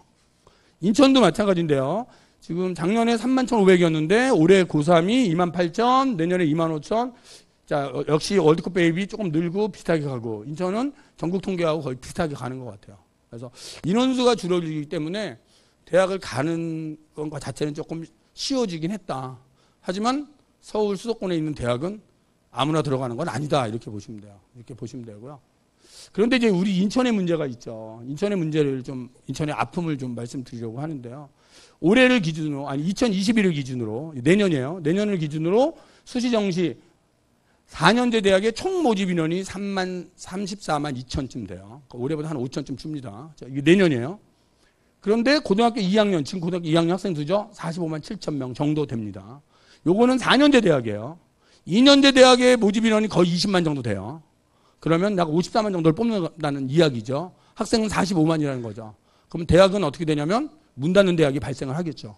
올해부터 문 닫는 대학이 나옵니다. 그래서 한간의 얘기를 드리면 벚꽃 피는 순서대로 대학의 문을 닫기 시작한다. 뭐 이런 이야기도 있습니다. 그렇게 되겠죠? 그런데 우리 인천을, 부산을 먼저 볼까요? 부산 같은 경우는 부산에 있는 대학이 3만 4천을 뽑아야 되는데 학생은 2만 6천이에요. 또한 강원 충남북도 봐도 대학의 모집 민원이 더 많은 거예요. 학생 수는 적고. 그런데 인천은 4년제 대학이 총 모집하는 인원은 7,300인데 학생은 2만 5천인 거예요. 그러니까 이게 무슨 얘기냐면 부산이나 이런 뭐 충남북에 살고 있는 아이들은 공부를 잘하면 서울에 있는 대학으로 가고 공부를 못하면 자기 지역으로 가면 돼요. 그런데 인천은 공부를 잘하면 서울로 가면 되는데 공부를 못하면 인천을 못 가요. 이런 구조가 있는 거예요. 그죠? 그럼 어디로 가야 되냐면 일로 가야 되는 거예요. 충남북으로 가야 되는 그런 문제인 거죠. 타시도는 공부를 잘해서 유학을 가는데 인천에 있는 우리 학생들은 공부 못하는 것도 억울해 죽겠는데 유학까지 가야 되는 문제가 여기서 생기는 거죠. 그죠? 그래서 인천은 서울로 인천 자체도 가기 어려운 이런 구조다라고 하는 겁니다. 인천에 대학이 없기 때문에 그런 거거든요. 그래서 우리가 서울이나 아니면 인천에 가기 위해서는 타시도와 달리 좀 더 많은 노력이 필요하다라고 하는 것입니다. 그래서 인구가 줄면서 대학 가기를 쉬워지긴 했지만 인천에 있는 학생들이 서울이나 인천으로 가는 것은 역시 많은 경쟁이 필요하다라고 하는 것입니다. 그런 이야기인 것이고요. 자, 학생부 교과전형부터 전형별 특징을 좀 알아보도록 하겠습니다. 교과전형이죠. 교과전형의 모집 인원은 한 42.3% 정도 된다라고 보시면 되고요. 그래서 교과전형은 이제 내신 성적으로 가는 전형이잖아요. 전형 자체가. 그래서 무엇을 알아야 되면 대학마다 반영 과목과 반영 비율이 조금씩 달라요. 달라서 교과전형을 계산하실 때는 아이의 내신 성적을 가지고 대학별로 어떤 과목을 어떤 비율로 반영할까를 찾으셔야 되거든요. 근데 부모님이 아이의 성적을 가지고 찾기는 쉽지 않아요. 사실은 쉽지 않아요.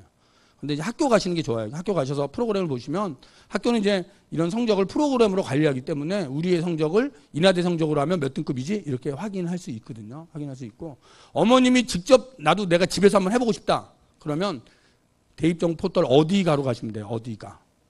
다음이나 네이버에서 어디가라고 치세요. 그러면 두 개가 뜹니다. 하나는 아빠 어디가. 또 하나는 대학 어디가. 이 두 개가 뜨거든요. 둘 중에 어떤 거죠? 그렇죠. 대학 어디가죠. 아빠 어디가 아니에요. 예. 대학 어디가 이겠죠? 글로 들어가셔서 성적을 직접 입력하시면 돼요. 성적 분석에 성적을 입력하시고 입력하신 다음에 관심 있는 대학이 예를 들어 중앙대학이야. 중앙대학을 누르면 우리의 성적을 중앙대 성적으로 변환시켜 보여줘요. 그리고 경영학과를 누르면 경영학과의 합격선이 떠요. 요거는 대학이 올리는 거예요. 그래서 대학이 올리는 합격선과 내 성적 비교하면서 얼마나 부족한지 얼마나 남는지 알 수 있어요. 그래서 그렇게 볼 수 있는 방법이 있다라는 부분이고요. 그래서 교과 정적은 반영 과목 반영 비율, 특히 수능 최저가 설정돼 있나 없나, 있다면 맞출 수 있나 없나 이거 보시면 되고요. 자, 교과 전형에 수능 최저 기준이 있는 대학이에요. 있는 대학 이런 대학인 거죠. 가천대, 가톨대, 국민대, 당국대 쭉 이런 대학들은 수능 최저가 있다. 인천에 인하대가 수능 최저를 갖고 있어요. 인천대도 갖고 있고요. 그래서 최저를 일단 맞추는 게 기본이고요. 이 경우는 이제 수능이 어려워지면 합격선이 낮아지고 수능이 쉬워지면 합격선이 높아지고 이런 구조를 보시면 돼요. 그러니까 작년에 인하대 같은 경우 수능이 어려워지면서 합격선이 무지 낮았거든요. 무지 낮아서 일부 학과는 막 4등급 넘는 애가 합격하는 그런 케이스가 있었어요. 있었고 올해는 이제 작년보다 수능이 쉬워지기 때문에 뭐 거기까지 내려가지 않을 것으로 현재 예상을 한다라고 보시면 될 것 같고요. 여기서 출결봉사나 면접을 하는 경우도 있고요. 출결봉사는 뭐 크게 우려하지 않으셔도 되고요. 거의 다 만점일 것 같고요. 그다음에 면접 보는 대학들은 이제 면접을 준비를 좀 해 주셔야 되겠죠. 이렇게 보시면 되고요. 그다음에 수능 최저 기준이 없는 경우가 있죠. 없는 경우. 이 없는 경우는 잘 보셔요. 그냥 내신 성적만 갖고 뽑는 거예요. 그러다 보니 여기 뭐 한양대 같은 경우는 상당히 높게 형성될 것이고요. 한국 외대 같은 경우는 올해 조금 지켜보셔야 돼요.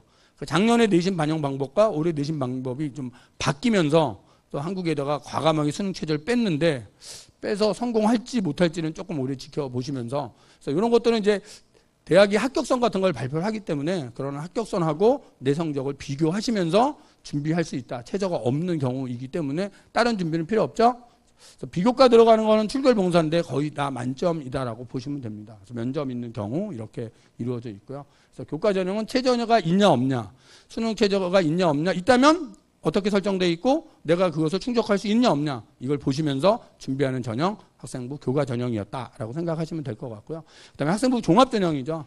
종합 전형은 학생부 자기소개서 추천서이고요. 추천서는 고1은 이제 없어집니다. 고등학교 1학년 없어지니까 준비하지 않으셔도 되고요. 고등학교 2학년까지는 이제 추천서가 일부 대학에 남아 있다라고 보시면 됩니다. 여기서 가장 중요한 건 학생부죠. 학생부에서 지원 모집단위 관련된 성적일 거고 관련된 활동일 거고 이 두 가지인 거죠. 그래서 고등학교 1학년 때부터 수업 시간에 적극적으로 참여하시고요. 수업 시간에 발표를 시키면 지원 모집단위와 관계 있는 주제로 발표를 해 주시는 게 좋아요. 그런 게 해 주시는 게 좋고 수업에 적극적으로 참여하는 것이 무엇보다 중요하다라는 말씀을 드립니다. 저도 학교에 있는데요.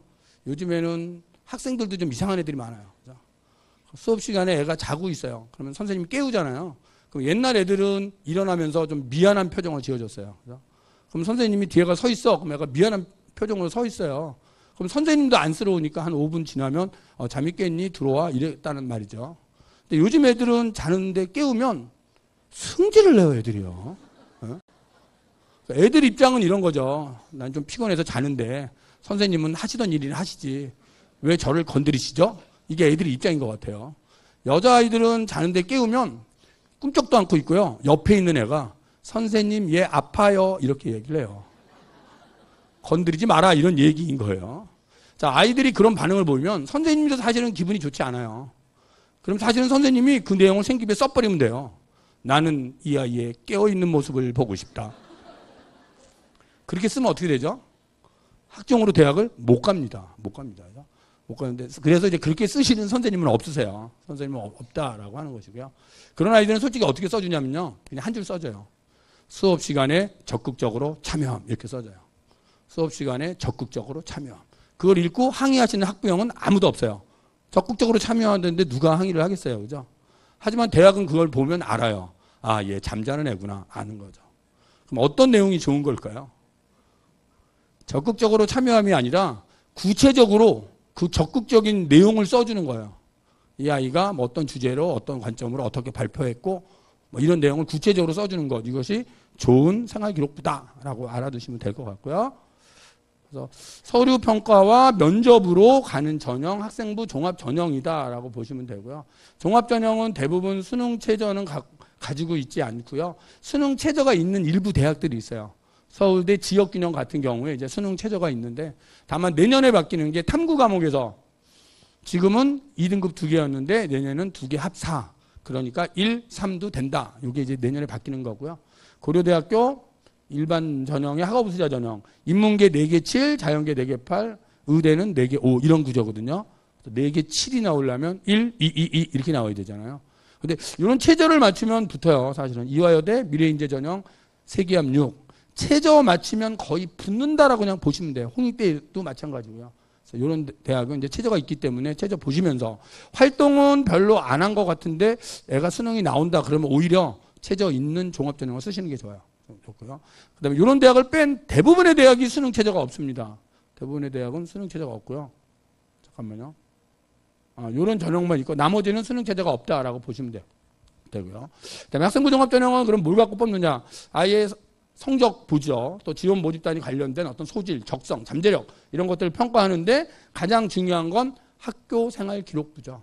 학교 생활 기록부를 읽고 자기소개서를 보고 일부 대학은 추천서, 그 다음에 면접 이렇게 뽑는 전형이 학생부 종합 전형이다. 학생부 종합 전형은 학교 생활에 충실한 인재를 뽑는다 그랬어요. 그래서 학교 생활에 그럼 충실한 게 뭐냐?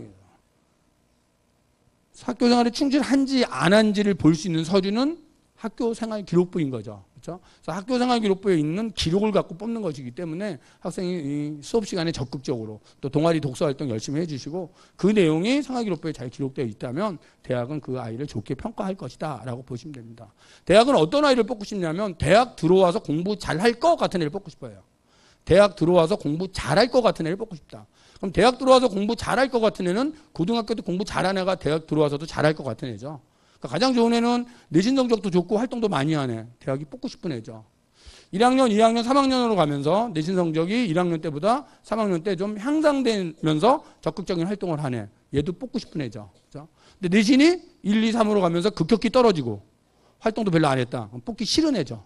그렇게 보시면 되고요. 또 하나는 내신 성적은 아주 좋은데 활동한 게 하나도 없어요. 안 뽑아요, 그런 애. 대학이 뽑기 싫은 애예요, 걔는요. 뽑기 싫은 애고. 또 어떤 애가 있냐면 내신 성적은 낮은데 내신 성적은 막 5등급, 6등급, 7등급 하는데 활동만 많이 하는 애 있어요. 활동 많이 하는 애. 그런 애 안 뽑아요. 그죠? 대학이 뽑고 싶은 애가 아니에요, 그런 애는요. 그래서 내신 성적만 6등급, 7등급 하는 아이라면 활동하기보다는 내신 성적 올리는 게 더 좋아요. 그죠? 그래서 대학은 대학 들어와서 공부 잘 할 것 같은 애를 뽑는다라고 보시면 되고요. 그래서 기본적으로는 기초 학업 능력이겠죠. 그래서 교과 성적 당연히 보죠. 보고 다만 정량적 반영이 아니라 지원 모집 단위와 관계 있는 과목과 향상도 같은 걸 본다라고 보시면 되고요. 또 어떤 애가 와서 이제 상담을 했는데 고민하는 애들이 있어요.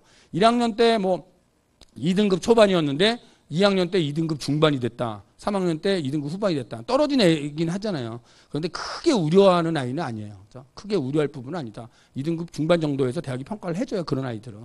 근데 뭐 2등급 하던 애가 4등급으로 떨어졌다. 얘는 떨어진 애죠. 얘는 떨어진 애인데 그 안에서 뭐 1.5 하던 애가 1.7이 됐다. 이건 똑같은 아이로 그냥 보시면 될 것 같고요.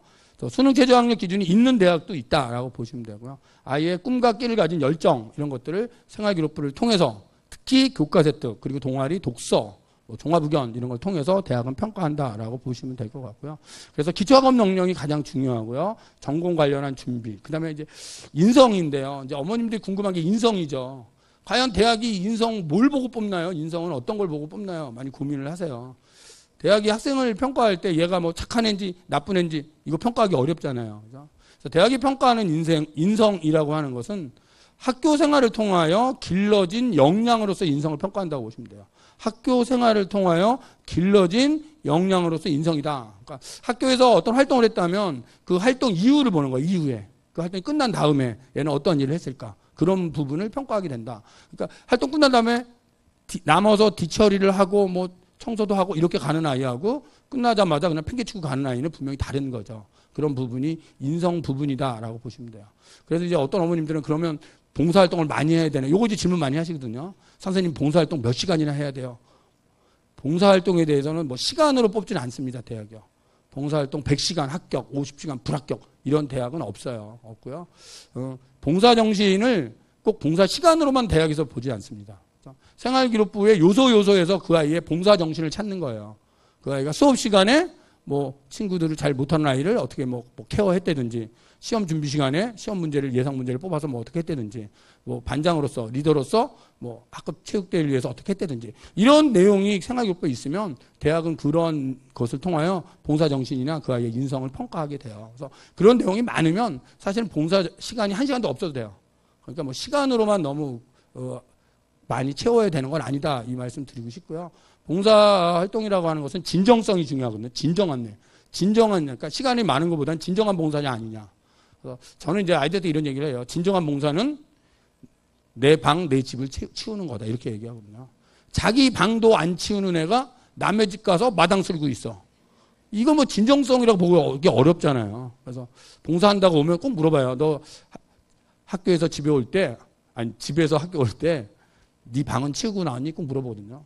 지 방도 안 치우잖아요. 다 던져놓고 가잖아요. 그래서 네 방을 치워라죠.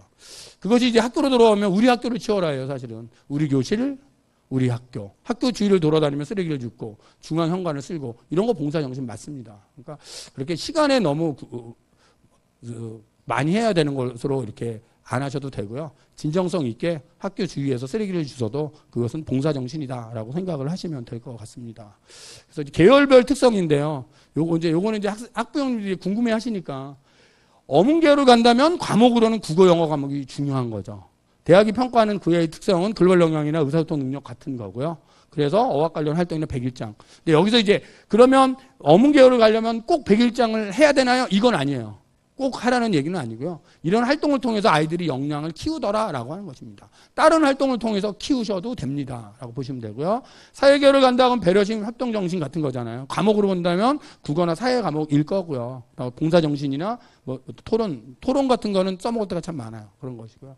또 경상계열, 경영경제, 무역학과라면 리더십 도전정신이기 때문에 과목으로 본다면 영어나 수학 같은 과목이겠죠. 그렇죠? 그리고 공대라면 당연히 수학과이겠죠. 논리적 분석일 거고요. 탐구활동, 무슨 보고서 이런 거 잘 만드시면 대학은 좋게 평가를 할 수 있다라고 하는 부분을 보시면 될 것 같고요. 동아리도 많이 고민을 하죠. 어떤 동아리를 해야 될까요? 근데 꼭 어떤 동아리를 했으니까 합격은 아니에요. 사실은요. 어문계열을 가르는 애는 도서부를 꼭 해야 되나요? 도서부 안 하면 떨어지나요? 뭐 이런 질문도 하시는데요. 뭐 어문계열 가니까 꼭 도서부를 하라 이거는 아닌 거죠. 이러한 활동을 통해서 관련 역량을 키웠느냐 안 키웠느냐를 보는 거지 그 역량을 했다 안 했다는 아닙니다. 그러니까 생물학과를 지원하는 아이가 생물 동아리 했어 합격, 생물 동아리 안 했어 불합격 이러지 않는다라고 하는 겁니다. 그러니까 생물 동아리를 하지 않더라도 그 아이의 생물에 대한 전공 적합성을 교과 수업 시간에 보여주고 그렇죠? 그러면 충분히 대학은 뽑는다라고 보시면 돼요.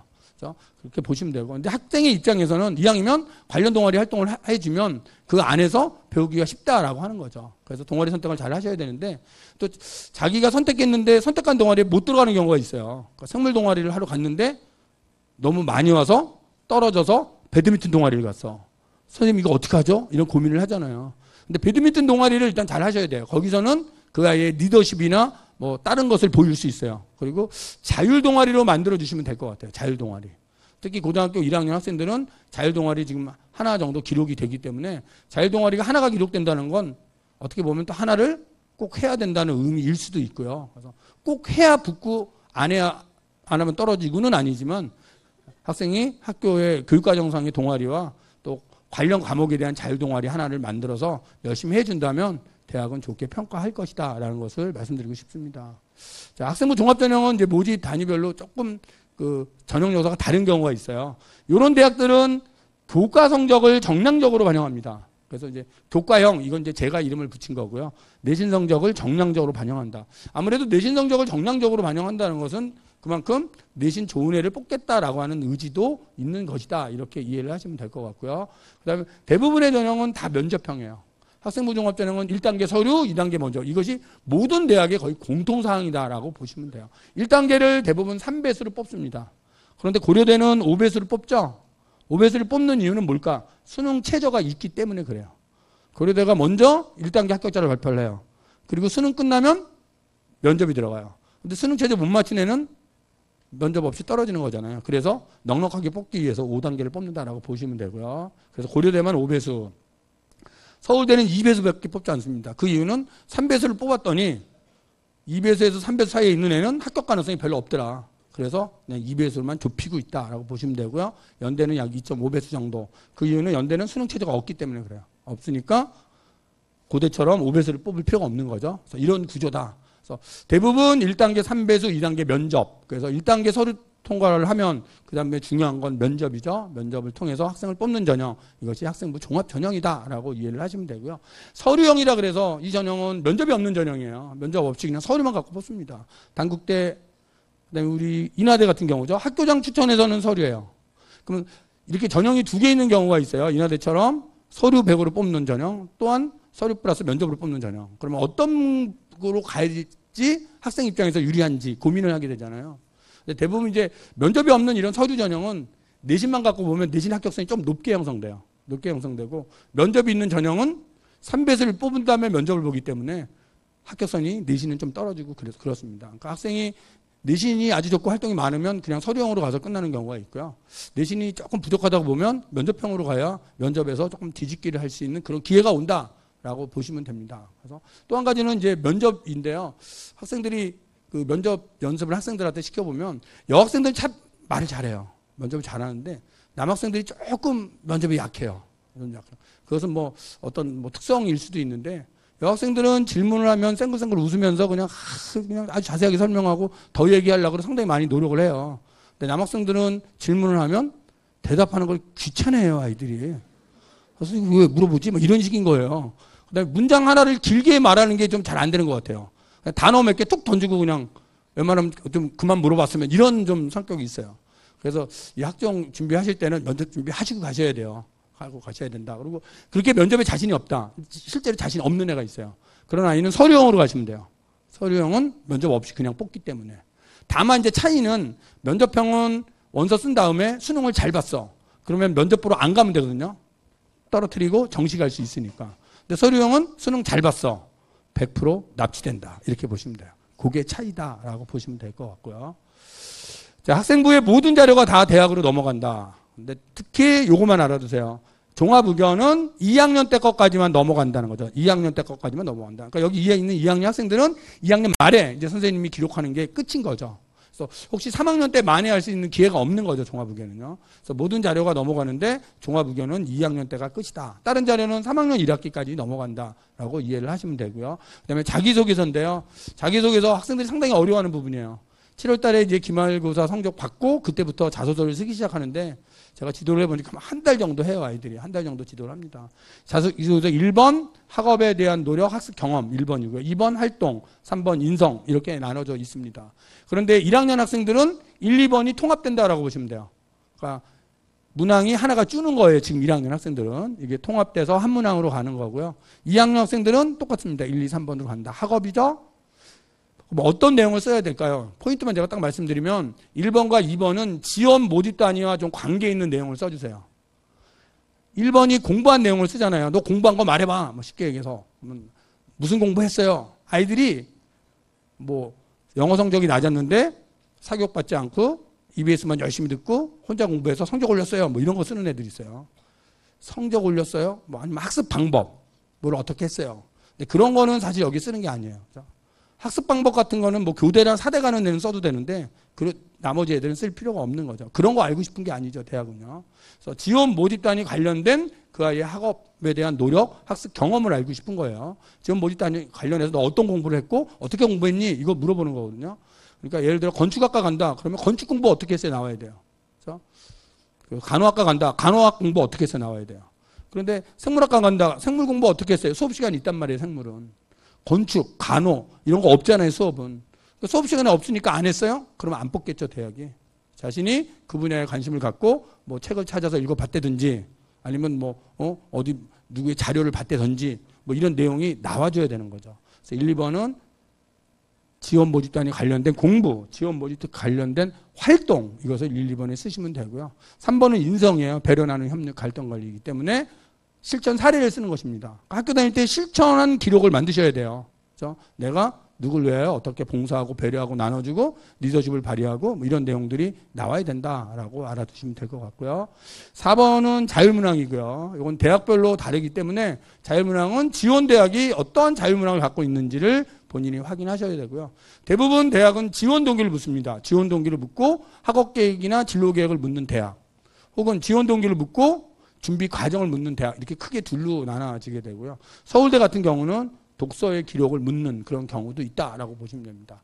그래서 4번이 있는 대학이 있고 없는 대학이 있거든요. 4번이 있는 대학은 지원 동기를 4번에 쓰시면 되고요. 4번이 없는 대학은 지원 동기를 1번이나 2번에 녹여내셔야 돼요. 그래서 내가 왜 그 학과를 가려고 하는지 그 이유를 4번이 있는 대학 당연히 4번에 쓰시면 되고 4번이 없는 대학은 1번과 2번에서 표현해달라. 내가 어떤 이유로 이 대학을 가려고 하고 이 학과를 가려고 하고 그러기 위해서 공부를 어떻게 했고 1번이죠. 그러기 위해서 어떤 활동을 했고 2번이죠. 그것을 잘 써주시면 된다라는 걸 말씀드리고 싶고요. 그래서 자기소개서 쓰려면 일단 생활기록부를 출력을 해야죠. 생활기록부를 띄어서 1번부터 11번까지 잘 살펴보셔야 돼요. 그래서 생활기록부에 대한 분석 이것이 가장 중요한 자기소개서다라고 보시면 되고요. 그래서 생활기록부를 갖고 하면 연습을 해보는 거예요. 연습을. 대충 이런 거예요. 지금 고3, 고1을 기준으로 하면 4번까지 있으니까 1번이 학업이잖아요. 학업. 생활기록부를 가지고 학업 관련된 내용을 찾는 거죠. 그러니까 자율활동, 동아리, 봉사, 진로, 독서에서 찾아본 거예요. 아, 내가 동아리에서 무슨 연구를 한 게 있네. 진로활동에 뭐 발표한 거 있다. 뭐 독서에 뭐 읽었지? 이렇게 찾으시면 돼요.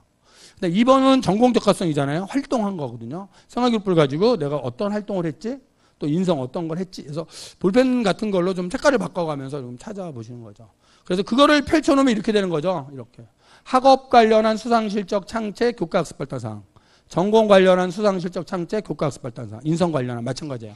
요게 이제 제재가 되는 거죠. 그래서 이런 것을 제재로, 소재로 해서 먼저 개요를 작성해 보시고 그 다음에 글을 쓰시고 처음에 글을 쓰실 때는 한 2배 정도 쓰시는 게 좋아요. 좀 많이 쓰신 다음에 줄이긴 쉽거든요. 그렇게 해서 자기소개서를 좀 작성해 주시는 게 좋고요. 그 다음에 문항을 쓸 때 꼭 잊지 말아야 될 게 2갈식으로 써라요. 2갈식 써라. 2갈식. 그러니까 나는 어떠한 활동을 통해서 혹은 어떠한 발표를 통하여 어떠한 공부를 했다. 그런 어떠한 발표를 통하여 어떤 역량이 키워졌다. 이것을 첫 문장에 2갈식으로 나타내는 게 가장 포인트예요. 사정관들이 이걸 읽으면서 학생을 평가해야 되는데 자기소개서는 누군가에게 평가자죠. 평가자에게 읽히기 위한 글이다를 꼭 생각하셔야 돼요. 평가자를 읽히기 위한 글이다. 그래서 학생의 관점에서 노력한 걸 쓰는 건데 평가자에게 읽히기 위한 글이기 때문에 평가자의 관점을 생각하시면서 쓰셔야 돼요. 평가자가 사정관이 이걸 어떻게 평가할까? 이걸 갖고 쓰셔야 돼요. 자기 생각 쓰지 마시고요. 그래서 남학생들 쓰는 거 보면 3번 인성에서 무슨 축구 이야기, 농구 이야기 이런 거 많이 써요, 아이들이. 운동 시합, 옆반과 운동 시합을 했다. 우리 반이 서로 단합을 해서 배려 정신을 발휘해갖고 뭐 축구 시합을 했는데 어떻게 됐다. 뭐 이런 거 많이 쓰거든요. 그래서 나는 이런 축구 시합을 통해서 단합 정신을 길렀고 이것은 내가 과학도가 된다면 꼭 필요한 정신이다. 이렇게 씁니다. 그거는 개 생각인 거죠. 그죠? 그래서 자기 생각을 쓰는 건 맞는데 평가자에게 읽히기 위한 것이다라는 것을 잘 생각하시면서 쓰시면 좋겠다라는 말씀을 드리고요. 또 EBS에 들어오시면 EBS에 이 자기소개서 특강이 참 잘 되어 있습니다. 그래서 EBS 오셔갖고 자기소개서 특강 무료 방송이니까 들으면 도움이 된다라는 말씀도 드리고 싶습니다. 자기소개서의 내용이었고요. 그다음에 자기소개서는 꼭 써서는 안 되는 게 있죠. 공인어학 성적 쓰면 0점 처리가 되니까 그냥 안 쓰시면 돼요. 이건요. 안 쓰시면 되고요. 두 번째는 수학, 과학, 외국어 관련 수상 실적 이거 쓰시면 안 되는 거죠. 수학, 과학, 외국어 관련 수상 실적. 그러면 학부형님이 질문하세요. 선생님, 그러면 사회 관련 외부 수상 실적은 써도 되나요? 질문 나옵니다. 지리 올림피아드 금상 탔어요. 써도 되나요? 자, 쓰면 될까요? 안 될까요? 써도 0점 처리되지 않습니다. 그러니까 써도 되는 거죠. 써도 되는데 무슨 상을 탔다 안 탔다가 합불의 정신이 아니에요. 상 탔으니까 합격, 못 탔으니까 불합격 이게 아닌 거예요. 그러니까 상을 탔다 안 탔다를 강조하지 마시고 그런 대회에 나가게 됐다면 왜 나가게 됐는지, 그 다음에 과정, 어떻게 노력을 했는지, 그 다음에 결과 이후의 변화예요. 상을 탔다면 상을 탄 것으로 인하여 나에게 어떤 변화가 왔는지, 상을 타지 못했다면 그 후에 나에게 어떤 변화가 왔는지, 이런 내가 노력한 과정과 나의 변화를 쓰는 거지 상을 탔다 안 탔다가 중요한 건 아니다. 이런 말씀을 드리고 싶고요. 자기소개서에 대한 것이고요. 그래서 학생부 종합전형을 준비하면서 나중에 이제 지원학과를 결정할 때 고민하는 아이가 있어요. 경영 경제 관련 활동을 많이 했는데 원서를 쓰려고 하니까 경영 경제학과가 높아. 선생님 저 경영 경제학과 말고 무슨 뭐 국문학과 가면 안 될까요? 이런 애들이 있어요. 근데 국문학과를 쓰면 오히려 떨어져요. 왜냐하면 경영 경제 활동을 많이 한 애잖아요. 그러니까 경영 경제학과를 써야 그나마 합격 가능성이 생기는 거예요. 그래서 학생부 종합전형은 자신이 지원하려는 학과 관련된 활동을 얼마나 했느냐가 중요하기 때문에 자신이 노력한 그런 학과로 쓰는 게 맞다라는 것이고요. 진짜 그 대학에 자신이 없다면 대학을 바꿔야지 학과를 바꾸는 문제는 아니다. 이렇게 이해를 하셔야 될 것 같아요. 학생부 종합전형이었고요. 그다음에 논술전형인데요. 논술전형은 좀 줄어들고 있죠. 인원이 좀 줄어서 11,000명 정도 뽑는데 이 전형이 없어지지는 않는 것 같아요. 줄어는 들어도 없어지지는 않아요. 경쟁률이 엄청 높거든요. 그래서 없어지지 않는다라고 하는 것이고요. 그래서 논술 전형을 보면 지금 고등학교 2학년 학생을 기준으로 논술 전형을 보는 대학이죠. 서울, 경기, 인천, 기타. 이 노란색은 수능 최저 없는 대학, 흰색은 수능 최저 있는 대학. 그 학생이 준비하면서 수능 최저를 맞출 수 있냐 없냐를 판단하셔야 돼요. 먼저. 그래서 수능 최저를 맞출 수 있는 대학 중에서 또 수능 최저를 못 맞추면 수능 최저가 없는 대학 중에서 선택해서 준비를 하셔야 되고요. 논술 전형이고요. 또 논술 전형의 모집 인원이죠. 이게 2021 지금 고등학교 2학년 학생 기준으로 모집 인원이다. 그래서 모집 인원 잘 보시면서 준비하시면 될 것 같고요. 대학마다 수능 최저가 있기 때문에 이 수능 최저를 보셔야 돼요. 수능 최저 보시면서 수능 최저의 충족 여부 살피셔야 되고요. 또 수능 최저가 없는 대학도 있어요. 이렇게 연대처럼 아예 없잖아요. 논술만 보는 뭐 이런 대학도 있으니까 살피셔야 되고요. 다만 논술 전형은 대학마다 문제 유형이 있어요. 문제 유형이 있기 때문에 학생 입장에서는 문제 유형을 보셔야 돼요. 인문 유형, 자연 유형이거든요. 그래서 수리 논술 보는 대학, 수리 플러스 과학 논술 유형을 보셔야 돼요. 그래서 기본적으로는 학생이 기출문제를 풀어보기면 좋겠어요. 기출문제를 풀어보고 그 대학의 논술 문제에 자기가 적응이 있느냐 없느냐. 그래서 적응력이 있다면 준비하시면 되고요. 풀어봤는데 도저히 뭐가 뭔지 모르겠다. 그러면 빨리 손을 빼고 다른 전형을 준비하셔야 돼요. 이것이 논술 전형이고, 준비는 언제 해야 될까요? 주로 2학년 한 여름방학 정도에 시작을 하셔야 됩니다. 그렇게 하시면 성공할 수 있고요. 가끔 학부형님들이 뒤에 오신 분들이 있어요. 3학년 때 7월 달에 성적표 나온 다음에 오셔가지고 성적표를 보니까 너무 떨어진 거예요, 성적이. 그러니까 서울에 있는 상위권 대학 어려우니까 선생님 지금 논술 준비하면 될까요? 안 됩니다. 거의 안 돼요, 그런 나이. 그러니까 미리 좀 준비하시면 될 수 있다라는 말씀 드리고 싶고요. 경쟁률은 높죠. 50대 1에서 거의 80대 1의 경쟁률을 갖고 있다. 하지만 이건 지원할 때의 경쟁률이고요. 수능 최저를 맞추는 아이는 거의 40% 정도는 못 맞춥니다. 그래서 응시 인원이 참 40%는 응시 인원은 그러니까 전체 지원 인원의 40%는 시험 보러 안 가요. 안 가고요. 시험 보러 가는 아이는 지원 인원의 60%가 시험 보러 간다라고 보시면 되고요. 시험 보러 간 아이들 중에서도 반은 수능 최저를 못 맞춰요. 그러니까 우리 아이가 수능 최저를 맞추고 또 제시문을 분석할 수 있다면 경쟁률은 거의 한 5대1, 8대1 정도 선으로 가는 전형이다라고 보시면 될 것 같고요. 그래서 논술 전형은 교과서와 EBS 교재로 충분히 준비 가능하고요. 또 EBS에 이 논술 특강이 잘 떠 있습니다. 그래서 그거 보시면서 준비하시는 것도 좋겠다 이런 말씀을 드리고 싶고요. 적성 전형인데요. 요건 이제 고1은 없어져요. 고1은 없어지니까 관심 안 가지셔도 되고요. 고등학교 2학년 학생들은 뭐 지금 준비를 하실 필요는 없고요. 2학년 말에 판단을 하셔가지고 준비를 하시면 될 것 같아요. 그래서 지금 11개 대학 정도인데요. 보시면 지금 가천대가 가장 많이 뽑아요. 한 1000명 정도 뽑고 있다. 그래서 내신과 적성 시험으로 평가를 한다. 그래서 내신보다는 적성의 반영 비율이 높은 그런 전형으로 좀 이해를 해 주시면 될 것 같고요. 적성 전형이었고요. 그래서 대학별로 시험을 보는데 60분에 가천대가 한 50문항 정도 보는 거예요. 60분에 50문항. 그러니까 짧은 시간에 많은 문제를 펴야 되니까 상당히 고도의 집중력이 필요한 그런 시험이다라고 보시면 되고요. 보통 국어와 수학 시험을 보는데 수학이 합불의 관건이 될 가능성이 커요. 수학을 잘하는 애가 합격될 가능성이 크다라고 보시면 되고요. 짧은 시간에 많은 문제를 풀어야 되기 때문에 국어나 영어를 빨리 풀고 시간을 많이 남겨서 수학 시간으로 넘기는 것이 합격할 수 있다.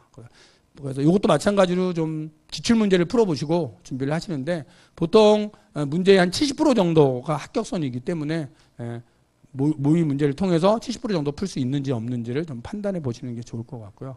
이제 정시 모집인데요. 정시 모집은 그냥 수능이에요. 그게 뭐 설명드릴 게 없고 수능이고, 다만 수시에서 뽑지 못해서 2호라는 2월 인원들이 있다. 그래서 2월 인원이 있기 때문에 현재 발표된 인원보다는 조금 늘어날 수 있다라고 하는 거고요. 대학마다 군이 있어요. 가군, 나군, 다군에 군이 있고요. 주력군이 있습니다. 그래서 원서를 쓰시는데 정시 모집은 수능 성적이 나온 다음에 그 수능 성적을 가지고 자신에게 유리한 전형을 찾는 것이거든요. 그래서 지금 사실 솔직히 뭐 설명해 드리기는 어렵고 우리 교육청에서 또 정시 모집 설명회가 있으니까 그때 한번 좀 들으시는 게 좋겠다 이런 말씀을 드리고요. 다만 가나 다군에서 군별로 하나 쓰기 때문에 학생이 꼭 합격해야 되는 대학을 가군과 나군에서 찾아서 좀 안전적으로 하나 쓰시고, 또 약간 상향하고 싶다, 소신 지원하고 싶다, 그것도 가군과 나군에서 찾는 게 좋겠다. 다군은 뽑는 인원이 적어서 좀 소신 지원하기는 어렵다라는 말씀을 드릴 수 있을 것 같습니다. 그런 부분이고요. 그래서 이 정시 모집이라고 하는 것은 6월, 9월에 이 모의고사를 통해서 자신의 점수를 확인해 보시고, 대학마다 반영 영역과 반영 비율이 다르기 때문에 자신의 점수를 가지고 유리하게 반영되는 대학이 어디인가. 그러니까 수시 모집 같은 경우는 전형을 찾아서 준비하는 건데, 정시 모집은 점수가 나온 다음에 유리한 대학을 찾는 이런 전형이 정시 모집이다라고 알아두시면 될 것 같고요. 여기까지 제가 설명을 해드렸는데, 학과를 결정할 때 가장 중요한 게 뭐냐. 그래서 학생들이 선생님 저는 진로가 없어요. 뭐 진로를 찾아주세요. 어느 학과 갈지 모르겠어요. 이런 학생들이 많거든요. 그래서 가장 중요한 건 흥미적성 가치관, 나의 이해죠. 자신의 이해입니다. 그래서 자기 자신을 이해해 보시고 자기가 잘하는 거, 좋아하는 것이 무엇인지 찾은 다음에 거기에 맞는 학과를 찾아야 된다라는 말씀을 드리고 싶고요. 요건 이제 EBS 그 화면에 오시면 EBS-I에 들어오시면 이게 첫 번째 화면이에요. 수시 논술 탭을 치고 들어가시면 계열별 학종 대비 방법이라는 게 있어요. 일로 들어가시면 여기에 이제 이런 강의가 떠 있습니다. 이 강의가 제가 처음에 말씀드린 계열별로 인문계 5개, 자연계 5개, 10개의 준비 방법이 나와 있기 때문에 1, 2학년 학생들은 뭐 다 들을 필요는 없고요. 자신에게 맞는 계열, 뭐 인문, 어문, 상결, 뭐 이런 사회계열 이렇게 되어 있거든요. 그 계열 하나만 좀 들으면서 준비를 하시면 도움이 되겠다. 이런 말씀을 드릴 수 있고요. 또 저희 EBS에서는 입시에 대해서 궁금한 점이 있으면 글을 올리시면 돼요. 질문 글을 올리시면 답변 선생님을 배정해서 18시간이죠. 하루 반. 그러니까 하루가 안 되는 거죠. 이내에 답변 글이 달리고 답변 글에 대해서는 문자로 전송을 드립니다. 그래서 EBS에서는 여러 가지 이런 강좌나 또 오늘 같은 설명회 그리고 또 학부 형님들을 직접 이렇게 문자로 또 궁금한 점이 있으면 안내를 해드리기 때문에 궁금한 점이 있으면 그쪽으로 요청을 하시면 저희가 또 성실껏 답변을 해드리겠다 이런 말씀을 드립니다. 그래서 오늘 설명회는 뭐 여기까지 제가 말씀을 드렸는데요. 아무튼 우리 아이가 어느 전형으로 가야 될까 이 전형을 잘 찾아보시고 그 전형의 전형 요소는 무엇일까 이 전형 요소를 잘 찾아서 미리 준비한다면 성공할 수 있다 이런 말씀을 드리면서 제 강의를 마치도록 하겠습니다. 감사합니다.